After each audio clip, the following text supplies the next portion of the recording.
introduce if they differ from your own ideas or experience? I think that's a really important point, and I think there is a division between the two bodies, and I don't think it's necessarily appropriate for the president to take on every view of the council. I think the president must take a lot of other things into consideration, but I think what's most important is allowing the council to have the voice, and I feel like the organization is not set up in the way currently to allow the council to have a sure footing as a positive voice in the university. So I would guarantee, regardless if I do have differences with what the council comes to as their cohesive voice, that the power of the president isn't used to reduce the legitimacy of the voice, or to somehow inappropriately influence any sort of influence in any sort of way that would include my opinions into the council voice. I think the council and the president are distinct, and I think it needs to remain that way. Patricia? I think this is a great question also because, first of all, I believe in participatory democracy, and I believe in consensus. I don't believe in imposing my view or imposing my position on anyone. I believe that coming together, having open dialogue, having the processes in place to be able to engage in that dialogue gives us and brings us to consensus. And I don't think that no one allows council to do anything. Council allows the president, I think, in this case, to be that person that drives the mission and the vision that the council, in its representation, is bringing to us from the overall student body. So again, there's participatory governance, democracy, and participation, and is inclusiveness, and does bring us to the table in consensus. Thank you. Jacob. Thank you. I'm a new face to many of you, and so I haven't dealt with council-president relations. But here's a promise I'll make to you, and it's one that's very sincere. My approach to leadership, and something that I believe very firmly in, is this notion of collaboration.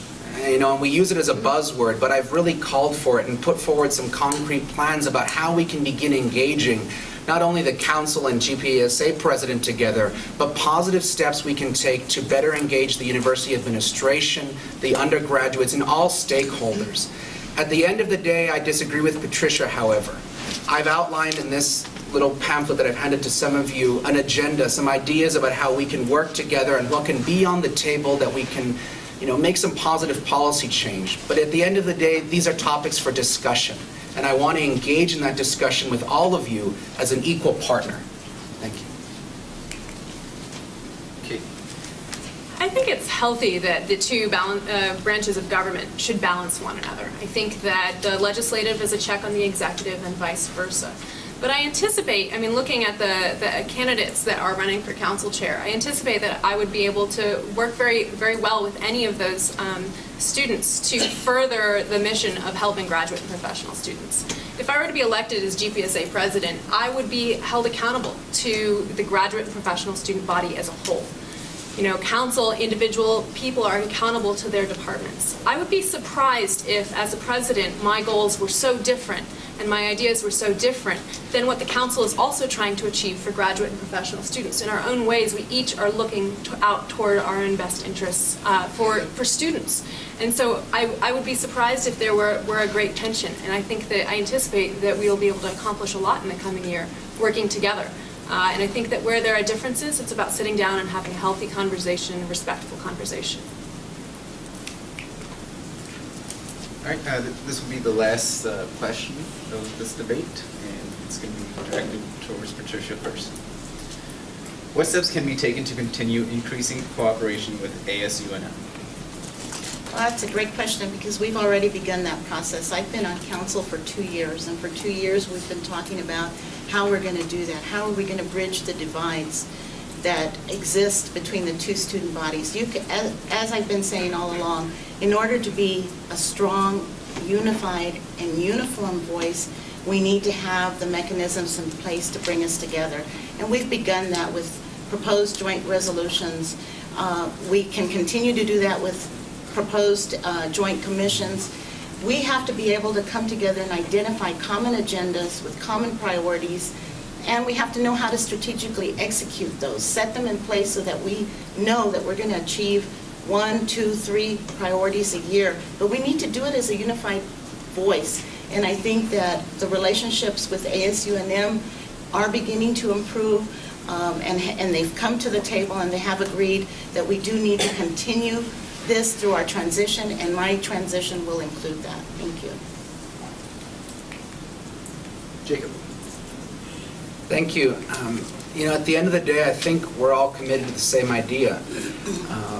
But it really comes down to a question of leadership and leadership style. And at the end of the day, I just think it's bad business when you create these artificial, in many ways artificial, sort of tensions between constituent groups.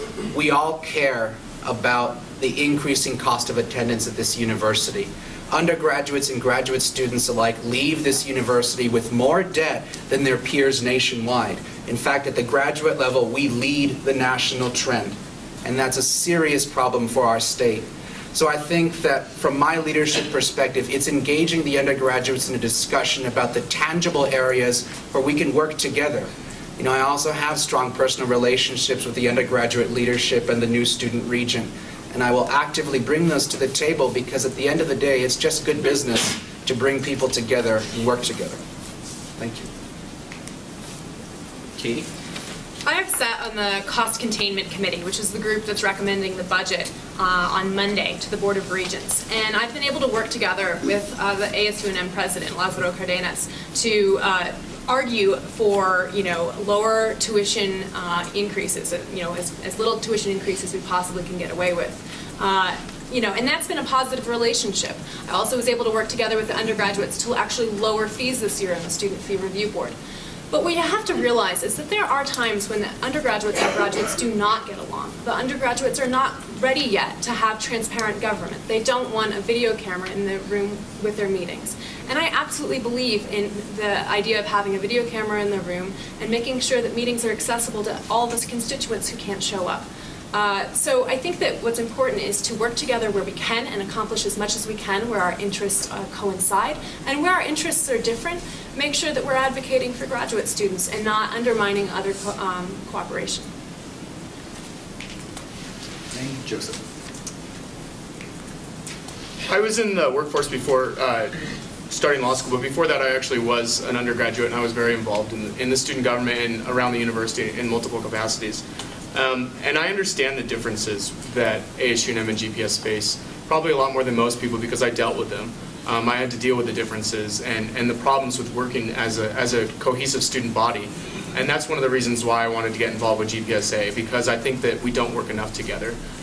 If you find somebody and you're having differences with them or just a general conversation, you don't start off by saying, oh, you're different than I am. I don't like this about you. You don't think the same way as me. You start off with saying, hey, what do we have in common? Let's start talking. And that's how we need to have conversations with people. That's how you have conversations with people in general. And that's just not being done.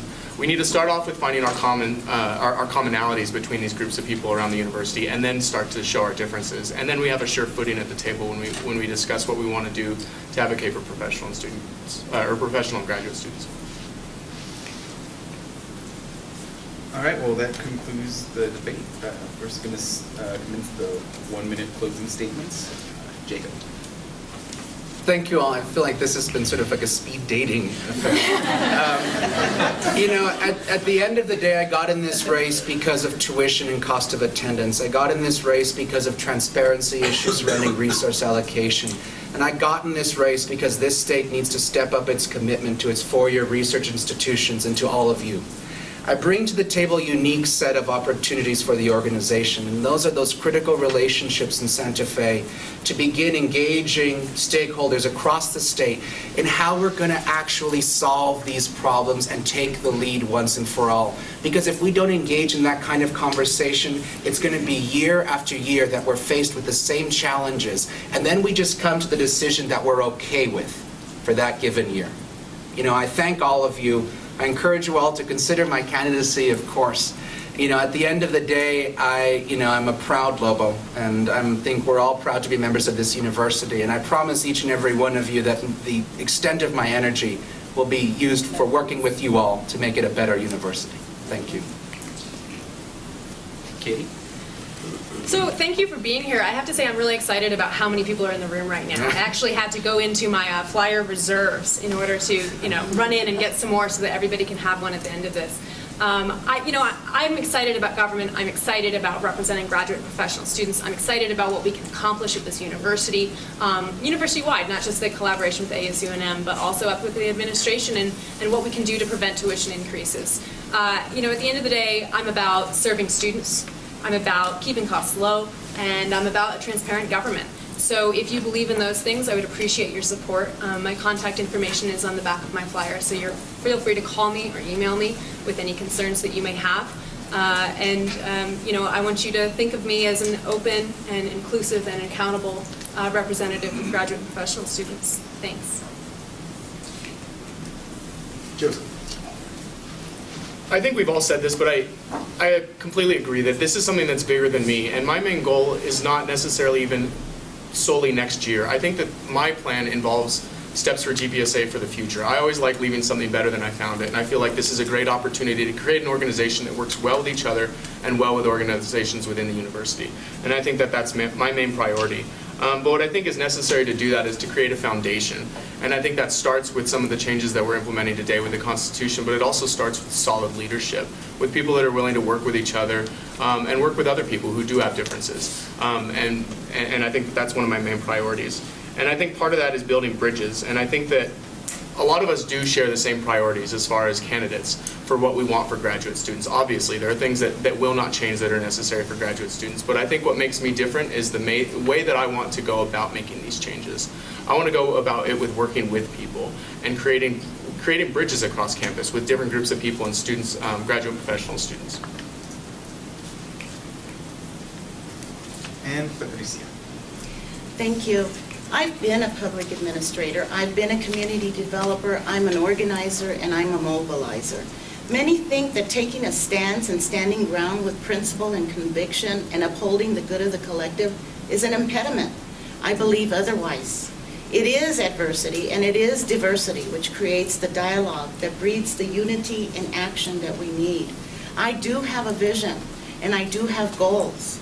Together, you and I can, as a team, can bring those to fruition. I have the experience, the expertise, the wisdom to build the coalitions, and I can come together with you in the collaboratively to build those alliances so that we can be a united and uniform voice to save our university and protect our future. This is what this is all about. We have many issues on the table, many concerns. How we go about addressing those together, united, and accomplishing those goals is what's key in this leadership. Thank you. All right. Well, that concludes the presidential debate. Let's give our candidates a round of applause.